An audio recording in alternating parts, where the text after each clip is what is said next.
O nosso próprio planeta ainda é um mistério para todos nós. A gente pode até achar que já conhece todos os cantos da Terra, mas a verdade é que a humanidade está muito longe de alcançar esse feito. A maior parte da nossa casa nunca foi explorada, nem sequer mapeada. E o motivo para toda essa incógnita está embaixo da água. É que apesar de o ser humano já ter pisado em praticamente todos os pontos de terra firme que existem no planeta, a maior parte dele está submersa. Mais de 70% da superfície da Terra é composta por oceanos e a maior parte deles permanece inexplorada até hoje. E com isso, até a vida embaixo da água é cheia de dúvidas para todos nós. Cientistas acreditam que existem mais de 2 milhões de espécies diferentes vivendo no mar, sendo que mais de 90% delas ainda não foram nem sequer descritas pela ciência. Pois é, nós vivemos cercados em um mar de incertezas, ilhados em meio ao desconhecido e afundados na nossa própria ignorância sobre o mundo ao nosso redor. Vocês já pararam pra pensar que quando vocês entram num mar, tipo numa praia, vocês não sabem o que tem embaixo d'água? William Shakespeare dizia que existem mais mistérios entre o céu e a terra do que a nossa vã filosofia possa imaginar. Mas, meu amigo, pode ter certeza que embaixo da superfície existem ainda muito mais segredos. E isso porque os oceanos são bem mais profundos do que a gente é capaz de conceber. São verdadeiros abismos. E muitos deles nos assustam só de tentar imaginar. E esse medo, inclusive, tem nome. Se chama talassofobia. Então, se você é talassofóbico, aqui fica o alerta de gatilho no vídeo. Feito esse aviso, é hora de a gente mergulhar. Só antes do mergulho, é melhor você se preparar. Explorar um ambiente novo como o fundo dos oceanos é muito parecido com começar a aprender uma habilidade nova. No começo você não faz ideia do desconhecido, mas depois começa a descobrir um mundo novo que vale a pena ser investigado. E eu digo isso porque a Alura está com 15% de desconto para quem assiste o Ciência Todo Dia. A Alura é a maior escola online de tecnologia e são mais de 1.400 cursos que você pode fazer com uma única assinatura. Então escolhe algum curso de algo que você gostaria muito de aprender, mas nunca tirou tempo para aprender. Eu recomendo qualquer um que você mais se interesse da Escola de Inteligência Artificial. Ó, os cursos, vale a pena. Agora, de volta ao vídeo, é hora de mergulhar. O quão profundo é o oceano? Vamos supor que você queira conhecer o mundo submarino com os seus próprios olhos. Ao entrar no mar andando, uma profundidade de 2 metros já é o suficiente para você não conseguir mais encostar os pés no chão, então você precisa começar a mergulhar. Nos primeiros metros até dá para fazer isso sem equipamentos, mas logo você vai precisar de um cilindro de oxigênio. Mesmo assim, não dá para descer muito. De acordo com a Associação Profissional dos Instrutores de Mergulho, por questões de segurança, a profundidade máxima permitida para o mergulho recreativo é de 40 metros. Mas como você está seguro na sua casa e isso é só uma simulação, vamos continuar descendo.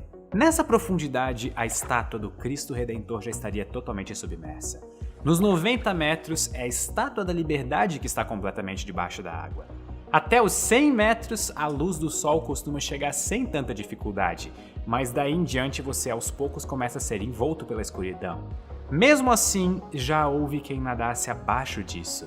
O recorde mundial de mergulho é de pouco mais de 300 metros, o que dá aproximadamente o tamanho da Torre Eiffel, só que embaixo da água. Descendo mais um pouco, a faixa de 400 metros é a que um submarino militar costuma operar. E eu te adianto que a gente não desceu nem 5% do caminho para baixo. Nós chegamos então aos 500 metros. A iluminação continua diminuindo, até que o último raio de luz fica para trás, e chega um ponto em que não há absolutamente mais nada que você possa enxergar. 1 quilômetro abaixo da superfície e só existem trevas.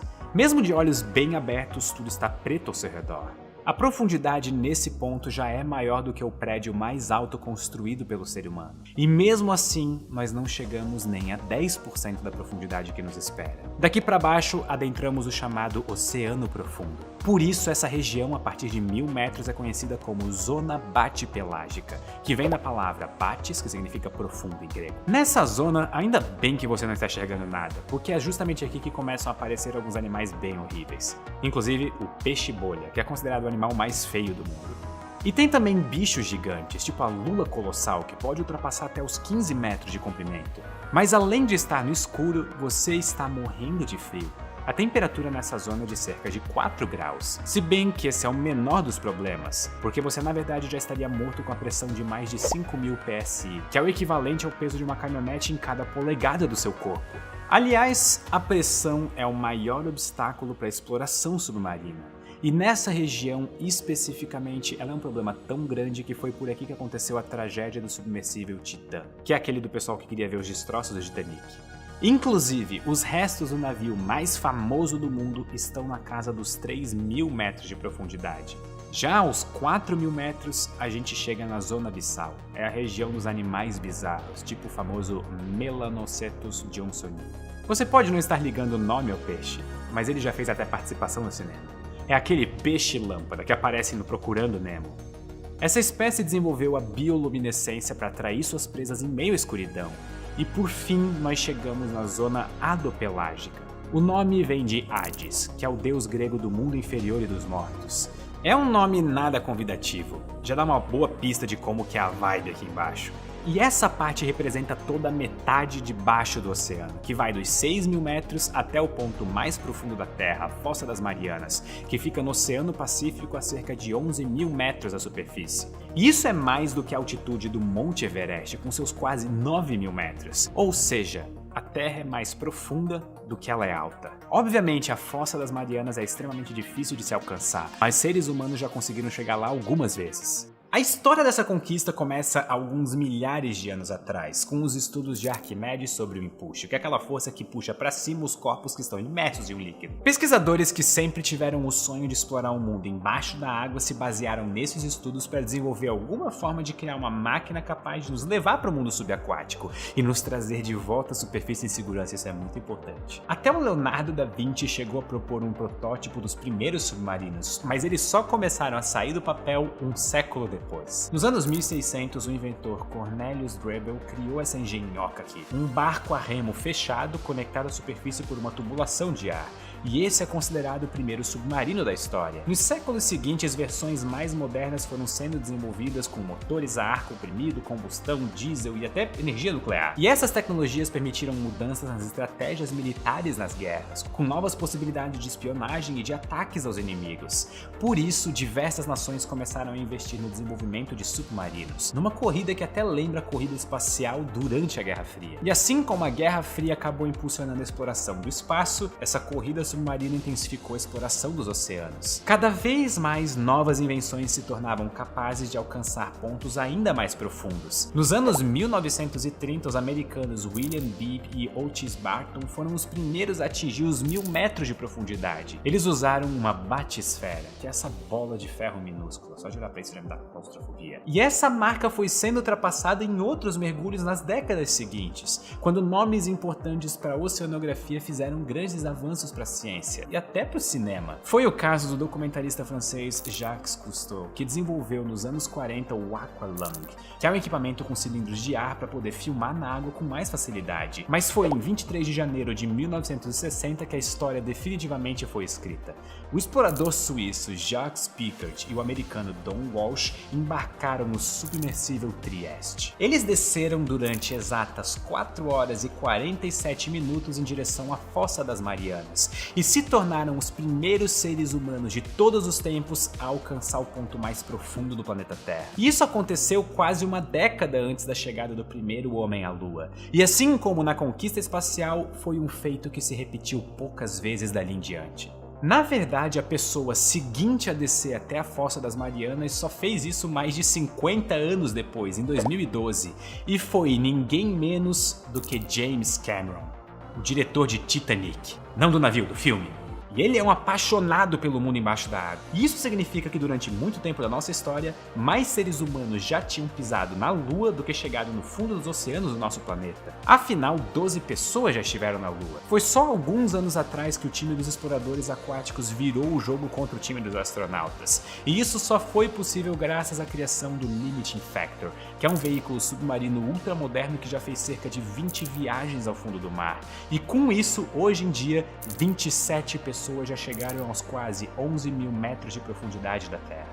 Mas como exatamente a gente sabe essa medida? Não só da Fossa das Marianas, mas de todos os outros pontos profundos do oceano. Afinal, se é uma região tão inexplorada, então quem garante que não exista um ponto ainda mais fundo? Pois então, o mapeamento do leito marinho é um grande desafio. Inclusive, até os mapas de Marte são melhores do que a cartografia do nosso próprio planeta, pelo menos se você levar em conta os relevos embaixo da água. Os mapas de Marte têm uma resolução de 5 metros por pixel, guardem isso. Já no caso dos oceanos, cada pixel engloba cerca de 1.500 metros, ou seja, o nível de definição é muito menor. E uma das causas é que os satélites não conseguem fotografar o fundo do mar. Mesmo assim, as fotos à distância podem ajudar de uma outra maneira, que é bem inusitada. Você talvez não saiba, mas o mar não é exatamente todo reto, lisinho. Existem pequenas variações, que são partes um pouco mais altas e algumas outras partes um pouco mais baixas. E isso, atenção, é um reflexo do formato do solo milhares de quilômetros lá embaixo. Ou seja, se existe uma pequena montanha lá no leito oceânico no fundo, a água nessa região vai ser um pouquinho mais alta do que nos arredores. E isso permite que, mesmo sem entrar na água, cientistas descubram mais ou menos como que é o formato do fundo do mar. Acontece que esse método não tem tanta precisão. Existem muitas irregularidades no solo submarino, assim como no solo aqui fora. Então, o jeito para fazer uma medição mais detalhada é recorrer a outras técnicas. E uma das mais tradicionais é a utilização de sonares. Alguém em um barco envia um sinal para o fundo do mar, e essa pessoa vê quanto tempo demora para esse sinal voltar e com base nisso é feito o cálculo para descobrir qual que é a distância exata daquele ponto. Mas não é muito difícil de imaginar que fazer isso sozinho para um mar inteiro seria um processo que duraria pelo menos décadas. Por isso foi criada uma força-tarefa chamada Seabed 2030, uma iniciativa que reúne embarcações de diferentes partes do mundo. E a ideia desse projeto é mapear até 2030 literalmente todo o solo submarino. E com muito mais precisão do que os mapas atuais. Lembram daqueles 1.500 metros por pixel? A ideia é chegar a 800 metros por pixel nas regiões mais afastadas e a apenas 3 metros nas zonas mais movimentadas. A missão é difícil, mas o projeto está indo bem. Quando ele começou em 2017, só 6% do fundo do mar tinha sido mapeado. E hoje em dia esse número já passou de 20%. E aí existe um temor de que o mapeamento detalhado poderia trazer problemas para o meio ambiente, porque ele facilitaria a extração de recursos naturais. Muito além do petróleo, a mineração no oceano profundo pode levar à exploração de sedimentos como manganês, ferro e outros metais, além dos nódulos polimetálicos que podem ser usados na fabricação de baterias, painéis solares e até na indústria bélica. Bom, de fato o ser humano tem a capacidade de causar estrago em tudo que ele toca.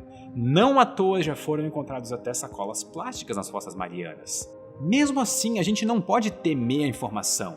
Optar por se manter na ignorância, por ter medo do progresso é ir radicalmente contra a ciência e contra o próprio espírito explorador do ser humano. Um estudo em detalhes sobre o que existe no fundo do mar pode oferecer muitos benefícios para todos nós. O mapeamento pode facilitar, por exemplo, a busca por destroços de navios e aviões, a instalação de cabos de internet, o entendimento sobre correntes marítimas, as projeções sobre o aumento do nível do mar e até mesmo as previsões de tsunamis. Ou seja, mapear o fundo do mar pode salvar vidas e ainda ajuda a proporcionar para a humanidade um sentimento empolgante de descoberta. Aquele mesmo ímpeto que levou os nossos antepassados a desbravar os oceanos ou a conquistar o espaço e que agora está acontecendo pela última vez no nosso planeta. Afinal, o fundo do mar é a fronteira final para a humanidade na Terra. É a única parte do mundo que ainda é verdadeiramente desconhecida. Um lugar misterioso, repleto de segredos, que aos poucos estão sendo revelados bem diante dos nossos olhos. E isso é fascinante. Muito obrigado e até a próxima.